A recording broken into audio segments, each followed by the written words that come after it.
जय श्री राधे प्रिय दर्शकों, आप सभी का स्वागत है। आज हम चर्चा करेंगे, बात करेंगे 12 राशियों के 12 भावों के बारे में। प्रत्येक भाव हमारे जीवन के किसी न किसी पहलू से का प्रतिनिधित्व करता है। जन्म कुंडली में, लग्न कुंडली में 12 भाव होते हैं, 12 घर होते हैं, सभी को जानकारी है इसके विषय पे। आज जो हम आपको जानकारी देंगे, इस जानकारी को जानने के बाद आप स्वयं भी अपनी जन्म पत्रिका को देख करके अपने 12 भावों से ये पता लगा पाएंगे कि कौन से भाव से हम क्या देखते हैं। ये जानकारी आपके लिए बहुत ही महत्वपूर्ण होने वाली है। तो हम आरंभ करेंगे सबसे पहले प्रथम भाव से, जन्म कुंडली का, जिसको हम लग्न भाव भी कहते हैं, प्रथम भाव भी कहते हैं। प्रथम भाव से जिसका संबंध सीधे सीधे आपसे है, स्वयं से है, अर्थात उस जातक से है जिस जातक की वह जन्म कुंडली है। जी, तो हम सबसे पहले बात करेंगे प्रथम भाव से।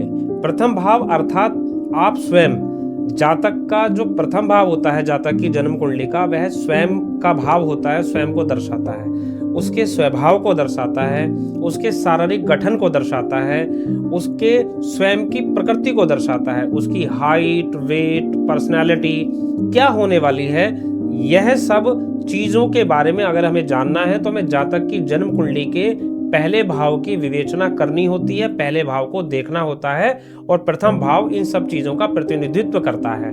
तो पहले भाव से हमने क्या क्या आपको बताया है कि इन सब चीजों का विचार करते हैं, स्वभाव का, प्रकृति का, शारीरिक गठन का, हाइट, वेट, पर्सनैलिटी, इन सभी चीजों का हम जो विवेचना करते हैं या प्रतिनिधित्व करता है प्रथम भाव, वो इन सब चीजों का करता है। अब हम चर्चा करेंगे जन्म पत्रिका के दूसरे भाव के बारे में, द्वितीय भाव के बारे में। जो द्वितीय भाव जो प्रतिनिधित्व करता है, यह परिवार के बारे में प्रतिनिधित्व करता है, धन का प्रतिनिधित्व करता है, आपकी जो होने वाली बचत है, जो सेविंग्स है, उसका प्रतिनिधित्व करता है। तो यहाँ से हम और क्या क्या गहराई से हम देख सकते हैं जो जन्म पत्रिका के द्वितीय भाव के अंदर से, कि आपके जीवन में आपके परिवार के साथ कैसे संबंध रहने वाले हैं, ये निर्भर करेगा आपकी जन्म पत्रिका के दूसरे भाव से। हम दूसरे भाव से इन सब चीजों के बारे में देख सकते हैं। दूसरे भाव से आपकी सेविंग्स कैसी रहने वाली हैं, आपके पास संचित धन कैसा रहने वाला है, आपकी बचत कैसी रहने वाली है, आपका वाणी स्तर कैसा रहने वाला है, आपकी वाणी कैसी होगी, आप कठोर वाणी के होंगे, आप उग्र वाणी के होंगे, आप कोमल वाणी के होंगे, आपका स्वर कैसा होगा, आपका अगर वाणी स्थान अच्छा है तो क्या आप गायन भी कर सकते हैं क्या। ये सब चीजें अगर हमें देखनी होंगी तो हमें जन्म पत्रिका के दूसरे भाव की विवेचना करनी होगी, दूसरे भाव का विश्लेषण करना होगा, दूसरे भाव में बैठे हुए ग्रहों का भी करना होगा। लेकिन हमें सबसे पहले प्राथमिकता देते हुए अगर इन चीजों की हमें विवेचना करनी है तो जन्म पत्रिका के दूसरे भाव का हमें देखना होगा। जी, अब हम आगे बढ़ते हैं। जन्म पत्रिका का जो तृतीय भाव होता है, तृतीय भाव से हम छोटे भाई बहनों का विचार करते हैं, साहस का हम विचार करते हैं, पराक्रम का विचार करते हैं कि यह व्यक्ति साहसी होने वाला है या पराक्रमी होने वाला है, या इसका अपने छोटे बहन भाइयों के साथ कैसा संबंध रहने वाला है। अगर हमें इन सब चीजों के बारे में जानना होगा तो जन्म पत्रिका के तीसरे भाव से हम इन सब चीजों की जानकारी निकाल सकते हैं कि भाई बहनों के साथ कैसा संबंध रहेगा, या इस व्यक्ति में वो साहसी होगा कि पराक्रमी होगा, या ये व्यक्ति साहस से जुड़े हुए कार्य में जाएगा या पराक्रम से जुड़े हुए कार्य में जाएगा। तो इन सब चीजों की अगर हमें विवेचना करनी होगी तो हमें जन्म पत्रिका के तीसरे भाव की तरफ देखना होगा, और तीसरे भाव में हमें इन सब चीजों की जानकारी हमें प्राप्त होगी।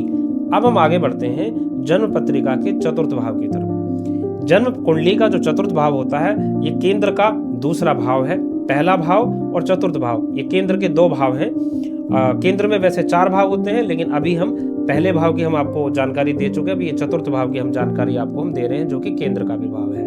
बहुत महत्वपूर्ण होता है केंद्र किसी भी जातक के लिए। केंद्र में चतुर्थ भाव जो होता है, ये सुख को रिप्रेजेंट करता है, अर्थात यहाँ से हम जानकारी प्राप्त करते हैं कि व्यक्ति विशेष का भौतिक सुख कैसा होगा उसके जीवन में। उसको माता का भी अगर हमें विचार करना है, अर्थात जातक की माता के साथ उसके कैसे संबंध रहने वाले हैं, माता के साथ उसका कैसा रहने वाला है आगे आने वाले समय में या उसके जीवन काल में, या उससे उसकी माता को क्या सुख प्राप्त होगा या माता उसको क्या सुख प्रदान करेंगी। माता तो सभी को सुख प्रदान ही करती हैं, अपने सभी पुत्रों के लिए या पुत्रियों के लिए, सभी के लिए वो एक समान सोचती हैं, विचारती हैं। तो माता के बारे में हम यहाँ से विचार करते हैं, सुख के बारे में हम यहाँ से विचार करते हैं, वाहन के बारे में हम यहाँ से विचार करते हैं कि व्यक्ति को अपने जीवन में वाहन सुख मिलेगा कि नहीं मिलेगा, व्यक्ति का अपने जीवन के अंदर प्रॉपर्टी से जुड़ा हुआ, मकान से जुड़ा हुआ, घर से जुड़ा हुआ, कि उसको अपने जीवन में वो घर बना पाएगा कि नहीं बना पाएगा, क्या वो अपने जीवन में कोई प्रॉपर्टी खरीद पाएगा कि नहीं खरीद पाएगा, या उसको पैतृक संपत्ति भी मिलेगी कि नहीं मिलेगी, ये भी विचार हमें चतुर्थ भाव से सहयोग लेकर ही पता लग पाता है। तो चतुर्थ भाव जन्म पत्रिका के अंदर बहुत ही महत्वपूर्ण भाव होता है, इस पर हमें विवेचना इन सब चीजों से करी जा सकती है। तो दर्शकों, अब हम बात करेंगे जन्म पत्रिका के पंचम भाव के बारे में। पंचम भाव हमारी जीवन के अंदर विद्या यानी प्राइमरी एजुकेशन, उसके बाद यहाँ से हम देखते हैं संतान का भी हम यहीं से विचार करते हैं, और हमारे जो संचित कर्म होते हैं, प्रारब्ध में जो कर्म हम करके आते हैं, तो वह भी हम विचार पंचम भाव से ही करते हैं। हमारे विचारों का यानी जातक के जीवन में वो कैसे विचारों का होने वाला है, यह भी हम जो विचार करेंगे वो पंचम भाव से करेंगे। पंचम भाव से ही हम प्रेम का भी विचार करते हैं, प्रेम कि व्यक्ति को जीवन में उसका प्रेम संबंध कैसा रहने वाला है, या उसके जीवन में उसको प्रेम प्राप्त होगा कि नहीं होगा, या अपने जीवन साथी से या जीवन संगनी से या जिसके साथ वो रिलेशनशिप में उसका प्रेम संबंध कैसा रहने वाला है। तो इन सब चीजों की भी चर्चा जो है हम पंचम भाव से ही करते हैं। अब आगे बढ़ते हैं जन्म पत्रिका के हम छठे भाव से। छठे भाव से जो प्राचीनतम जो ज्योतिष थी, वहां से हम विचार करते थे रोग यानी बीमारी, ऋण यानी कर्जा, और शत्रु यानी दुश्मन, इन तीन चीजों का विचार करते थे। अब आधुनिक ज्योतिष में हम यहाँ से कंपटीशन भाव भी छठे भाव को कहने लगे हैं। सिक्स्थ हाउस से हम प्रतियोगिताओं को भी देखते हैं, जो कॉम्पिटिटिव एग्जाम्स होते हैं। अगर हमें जो विद्यार्थी गण, जो छात्र छात्राएं गण जो कॉम्पिटिटिव एग्जाम्स देते हैं, प्रतियोगी एग्जाम्स देते हैं, उनके बारे में भी अगर हमें विश्लेषण करना हो कि उनको सफलता मिलेगी कि नहीं मिलेगी, तो हमें ये छठे भाव से ही इसके बारे में विचार करना होगा। छठा भाव ऐसे लोगों के लिए बहुत महत्वपूर्ण है। पहले के प्राचीनतम ज्योतिष शास्त्र के अनुसार छठे भाव को हमेशा खराब भाव माना जाता था, लेकिन कॉम्पिटिटिव एग्जाम्स में वो सफल होगा कि नहीं होगा जातक, यह पता लगाने के लिए छठा भाव बहुत ही महत्वपूर्ण भूमिका निभाता है। तो सिक्स्थ हाउस से हम ये देखेंगे या जातक के शत्रु होंगे कि नहीं होंगे, या वह अपने शत्रुओं को पराजय कर पाएगा कि नहीं कर पाएगा, ये हम अपनी जन्म पत्रिका के छठे भाव से ही इसका हम विचार करते हैं। अब हम बात करते हैं जन्म पत्रिका के सप्तम भाव के बारे में, जो कि केंद्र में तीसरा भाव है। अर्थात केंद्र में मैंने जैसा कि आपको पहले बताया 4 भाव होते हैं, पहला, चौथा, 7वां और 10वां। तो अब सप्तम भाव की हम बात कर रहे हैं, 7th हाउस की बात कर रहे हैं। 7th हाउस मतलब आपसे डायरेक्ट एकदम आपके ऑपोजिट, आपके बिल्कुल सामने वाला, आपके एकदम ऑपोजिट वाला। तो अब आपके ऑपोजिट का मतलब है अगर आप मेल हैं तो फीमेल 7th हाउस हो गया, अगर आप फीमेल हैं तो 7th हाउस मेल हो गया। अर्थात आपका जो लाइफ पार्टनर होगा, आपका जो व्यवसायिक पार्टनर होगा, वो भी हम 7th हाउस से देखते हैं। जो व्यवसाय अगर करेंगे, साझेदारी में कोई व्यापार करते हैं, तो उसके बारे में भी हमें 7th हाउस से विचार करना होगा, या आपके जीवन साथी के विषय में भी अगर हमें कुछ जानना है तो भी हमें 7th हाउस से ही विचार करना होगा, 7वें भाव से ही विचार करना चाहिए।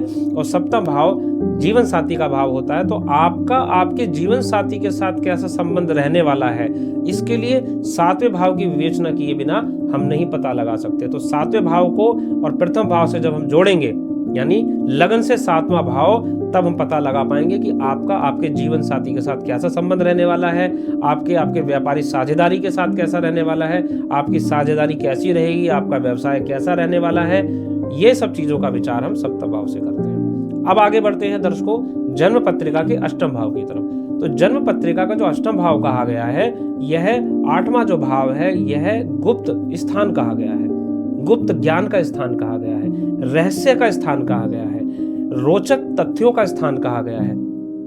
जो लोग साइंटिस्ट होते हैं या जो शोधकर्ता होते हैं, जो चीजों के विशेषज्ञ होते हैं, जो गूढ़ रहस्य में जाकर के उसका निचोड़ निकाल करके लाते हैं, जो गूढ़ता से अर्थात उसकी जड़ में जाकर के गुप्त रूप से जो छुपा हुआ ज्ञान है उसको बाहर निकाल करके लाते हैं, अष्टम भाव से ऐसी चीजों का विचार किया जाता है। अष्टम भाव हमारे जीवन में ज्ञान से, ऐसे गुप्त ज्ञान से हमारा क्या संबंध है, या हमारे प्रारब्ध में। एक और चीज मैं बहुत महत्वपूर्ण आज आपको बताने वाला हूं कि आप पिछले जन्म में क्या थे, या आपने अपने पिछले जन्म में क्या कर्म किए हैं, यह भी जानकारी अगर आपको पता करनी है अपनी जन्म पत्रिका से, तो अष्टम भाव का विचार करना होगा। आयु का, आपकी आयु कितनी रहने वाली है, आपकी उम्र कितनी रहने वाली है, इसका विचार भी हम जन्म पत्रिका के अष्टम भाव से ही करेंगे। तो ये संबंध जातक का अष्टम भाव से हम इस प्रकार से पता लगाते हैं।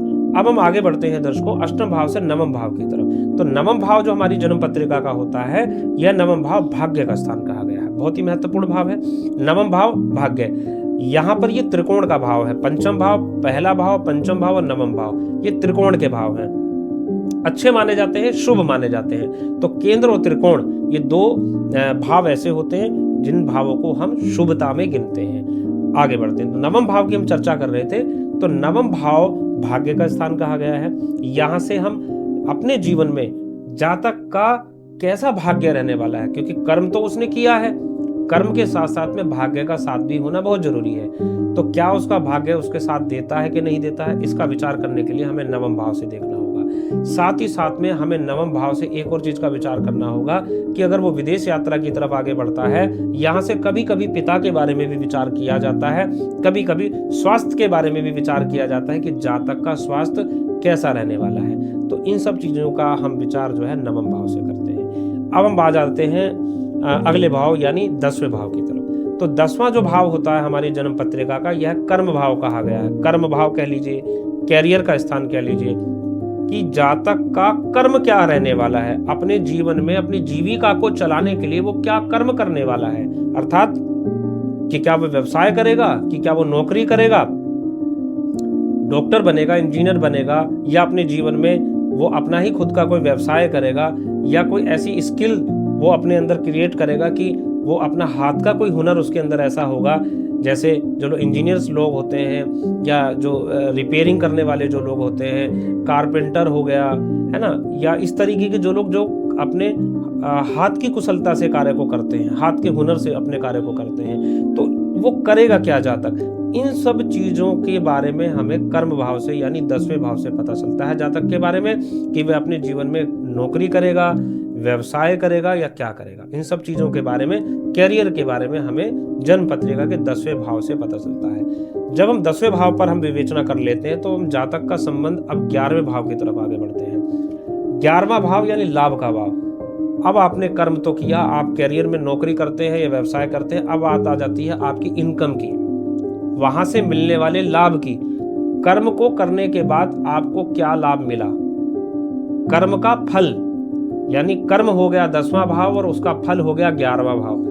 10वें भाव में आपने कर्म किया, 11वें भाव से आपको फल की प्राप्ति होगी कि आपने को क्या इनकम होगी, आपकी आय के या इनकम के कितने स्रोत होंगे, इनकम के कितने सोर्सेज होंगे, ये 11वें भाव से पता चलेगा। आपकी जीवन में क्या इच्छाएं रहने वाली हैं और उन इच्छाओं की कैसे पूर्ति होगी, ये 11वें भाव से पता चलेगा।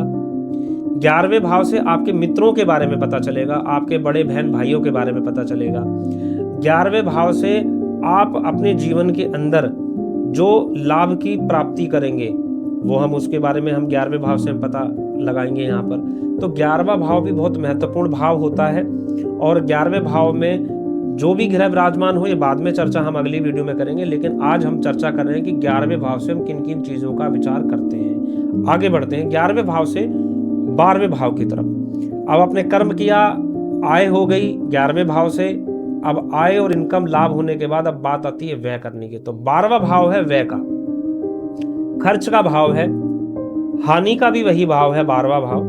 व्यय हानि का भाव, यानी अगर किसी जातक के जीवन में वो क्या खर्चीला रहने वाला है, क्या उसको अधिक हानि होती है या कम हानि होती है अपने जीवन में, ये हम 12वें भाव से चर्चा करेंगे।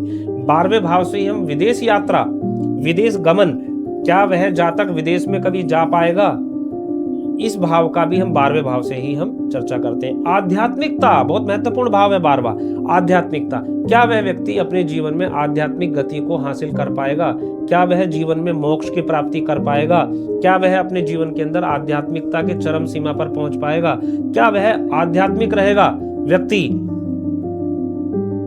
आत्मिक नास्तिक रहेगा कि आस्तिक रहेगा। इन सब चीजों के बारे में भी 12वें भाव से ही हमें चर्चा करनी होती है, विवेचना करनी होती है। 12वें भाव से ही हम जातक के बारे में ये पता लगा पाते हैं कि वह आस्तिक होगा, नास्तिक होगा, उसकी आध्यात्मिकता कैसी होगी, वो खोज करता होगा कि नहीं होगा, ये 12वें भाव से पता चलेगा। 12वें भाव से ही उसकी बड़ी लंबी यात्राएं, जितनी भी वो लंबी यात्राएं करना चाहेगा या करेगा, वो सब हमें 12वें भाव से ही पता चलती है। तो जातकों ये सब 12 भावों से संबंधित कुछ जानकारी रही है जो मैंने आप सब लोगों के सामने समक्ष मैंने प्रस्तुत की है। ये जानकारी आपको कैसी लगी है? इन भावों से और भी बहुत बहुत चीज़ों का हम विचार करते हैं, लेकिन इस वीडियो के माध्यम से मैंने कुछ चीज़ों पर दृष्टि डालने का प्रयास किया है। और ये आपको कैसा लगा मुझे ज़रूर कमेंट सेक्शन में ज़रूर बताइएगा। उम्मीद करता हूँ, आशा करता हूँ आपको पसंद आया होगा। नमस्कार, जय श्री राधे।